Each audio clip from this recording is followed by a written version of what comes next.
Hello everyone, this is Ronita. Welcome back to Lead Genie. Okay, last time we were talking of Mahabharata. We were in the midst of the assembly hall of the kingdom of Kashi, and Bhishma was abducting the three sisters, Amba, Ambika, and Ambalika, the three princesses whose Swayamvar was going on, and Amba was pleading Bhishma not to abduct her. Why? Because Amba was betrothed secretly to the prince of Magad. She was in love with him, and he was also present in the assembly hall, and she was only waiting for her turn when she should be in front of her chosen one, and she would place the varmala in his around his neck. Nonetheless, as opposed to their pre-designed plan, Bhishma has walked in and he is abducting the three princesses. Amba says, please don't, I'm already betrothed. Bhishma doesn't hear. In his rage, in his fury, he takes the three princesses away.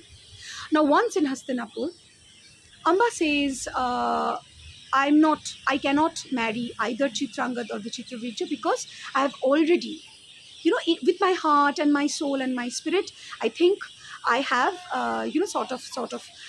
given myself over to my beloved. So I cannot. So Bhishma says, okay, fine, I'm going to take you back. However, Amba is not stupid, right? She understands how the society functions. Now she coaxes Bhishma and says that, oh Bhishma, you are the great, you're the knowledgeable one. Don't you know how the society functions? You've already abducted me. Do you think now if you take me back to my father's place, I'm going to be accepted back with the same morality and the same, sanctity with which I was, of which I was,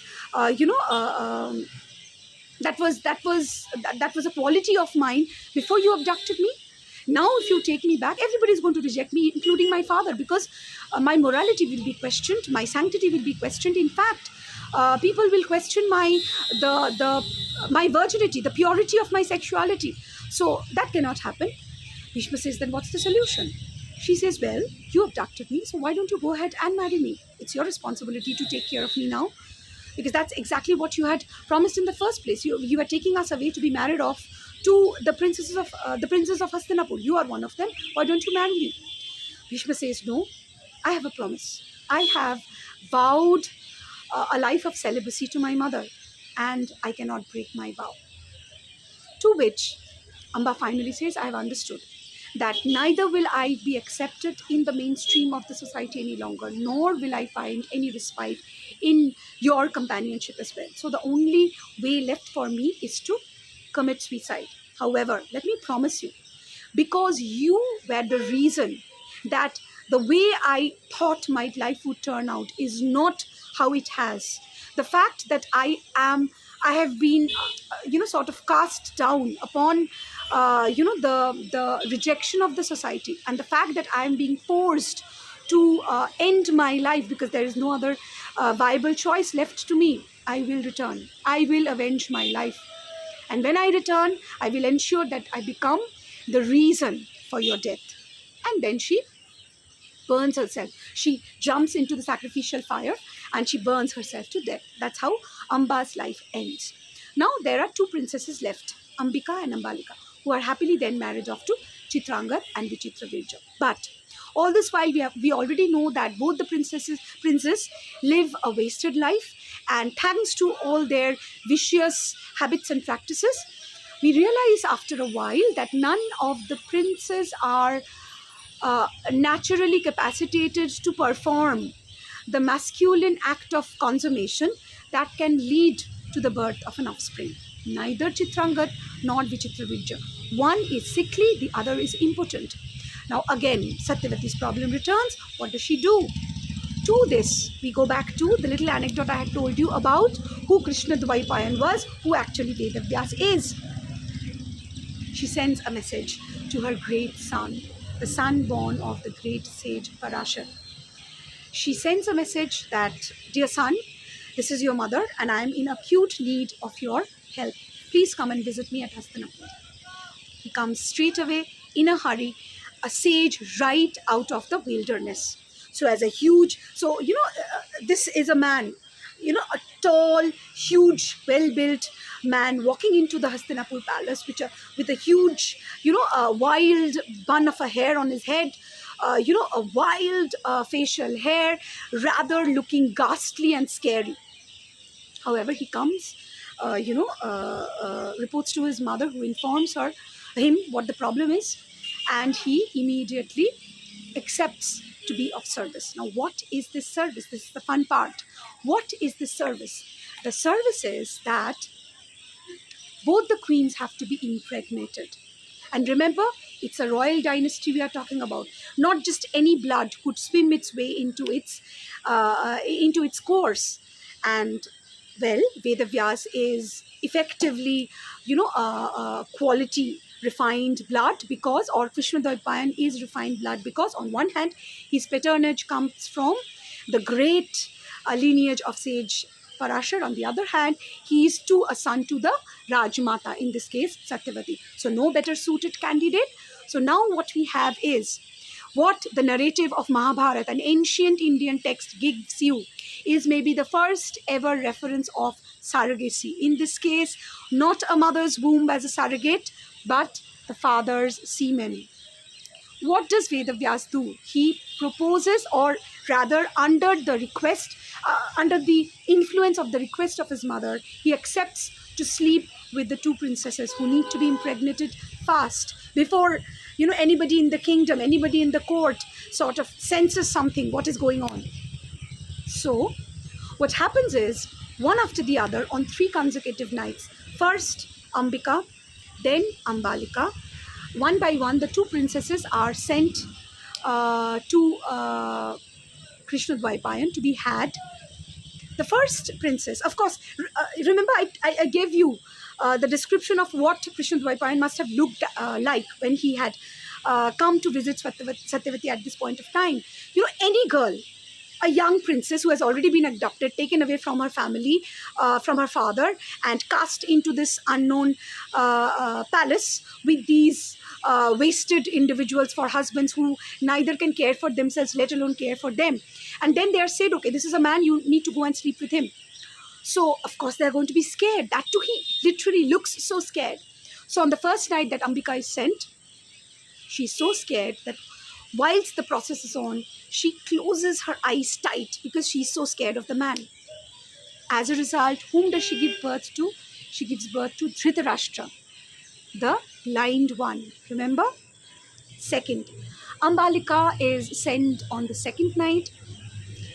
She, of course, doesn't keep her eyes open, but she is so scared that she's shaking with fear all the while. Hence, she gives birth to, remember, again, a son, but this time Pandu, who is sickly from birth. He is born with a perennially diseased liver, which means he is not entirely healthy. And if you're not entirely healthy in terms of the fact that you can digest food and sort of process that nutrition out of food, that means your health, your strength is always compromised. So when Satyavati is already reported of these 2 reactions of the queens, as a backup, on the 3rd night, she sends ahead a maid. This time a maid. And of course, the maid, who cannot even imagine to spend a night in the royal palace, she's not just allowed to do that. Then she's given a free night of pleasure with a great sage. So she perfectly enjoys the process and she gives birth. As a result, she gives birth to a perfectly functioning son physically, and an extremely knowledgeable one as well, who is born Vidur. Vidur, who otherwise is, yes, a brother, a brother to the otherwise royal brothers Dhritarashtra and Pandu, but because he is born to a dasi or a maid, he is essentially not allowed that stature that Dhritarashtra and Pandu gets to enjoy in the pages of history or in the pages of this narrative. So Ved Vyas comes in, acts the surrogate, gives 3 healthy offsprings to the throne, leaves. Clear? Now we have 3 princes. Now comes in a question of dharma, because remember, when we talk of Mahabharata, we are talking of a text that lies at the interdisciplinary space at the cross section of multiple disciplines. Geography, you find it in Mahabharata. I promise you in my next video, aside to these discussions that are going on parallelly with the narrative of the tale, I will give you anecdotes from the Mahabharata telling you how even our modern day understanding of geography, the knowledge of geography that we have of the Indian subcontinent, we find a direct reference of that from the ancient texts of Mahabharata. Okay, so whether you talk of geography, you talk of history, you talk of astronomy, you talk of mathematics, you talk of astrology, you talk of dharma, law, or politics, or statecraft, whatever you talk of, you find a reference of that discipline right from the pages of Mahabharata. So what happens in this case? The question is, the three princes grow up. Who will inherit the throne? Well, according to the Dharma Shastra, which is the ancient book of laws that determines how a state functions, what should be the qualities of a king, what are the duties of a householder, what is the position that women enjoy in an ancient society, all those anecdotes. The same Dharma Shastra states that for a candidate to become a king, he has to be a perfectly functioning individual. And by perfectly functioning, it means he has to be physically sound.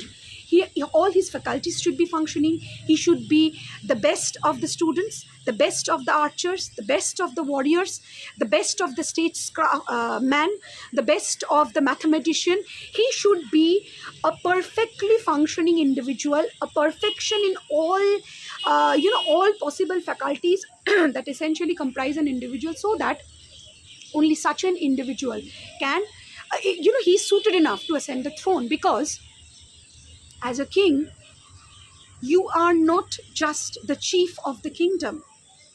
You are a servant to each and every subject living in that kingdom.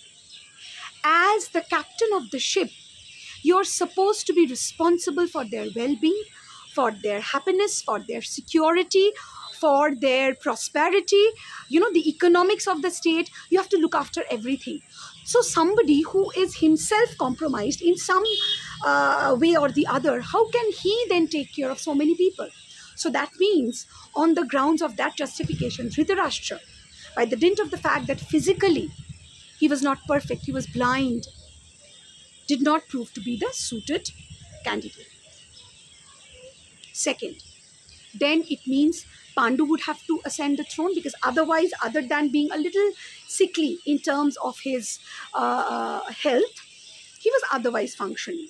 Nonetheless, here comes in another anecdote, an added story to why Pandu was then not a suited candidate. Should I tell this today, or should I keep it for the next video? Well, I think for the next video, right? Okay. See you all next time, and then I tell you this added story, right? See you next time. Bye-bye.